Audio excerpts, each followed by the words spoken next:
மழை வந்து நிற்கவே இல்லை, தொடர்ந்து பெய்துகிட்டே இருக்குது. மழை பெய்யுதுன்றதுக்காக நம்ம வேலையை வந்து செய்யாமல் விட முடியாது. அதனால் அப்படியே தோட்டத்தில் வந்து வேலை செய்யலாம் அப்படின்னு சொல்லிட்டு போயிட்டேன். தோட்டம்னா ரொம்ப பெரிய தோட்டம் கிடையாது, இது வந்து வீட்டு தோட்டம்.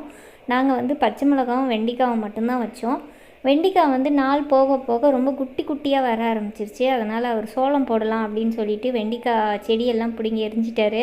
மழை பெய்யும் போது கொடையும் பிடிச்சிக்கிட்டு இந்த மாதிரி பச்சை மிளகாய் வந்து பறித்த எக்ஸ்பீரியன்ஸ் கிடையவே கிடையாது. இதுதான் ஃபஸ்ட் டைம் நான் வந்து பறிக்கிறேன். ஏற்கனவே நாங்கள் பறிக்கும் போதெல்லாம் மழை இல்லாத டைமாக பார்த்து தான் பறிப்போம். பட் இந்த டைம் ஏன் வந்து மழையிலேயே நான் பறிக்க ஆரம்பிச்சிட்டேன்னா, நிறைய பச்சை மிளகாய் வந்து பழுத்துருச்சு. அதனால தான் மழைனாலும் பரவாயில்ல பறிச்சிடலாம் அப்படின்னு சொல்லிட்டு முடிவெடுத்து மழையிலேயே இறங்கியாச்சு வேலை செய்கிறதுக்கு.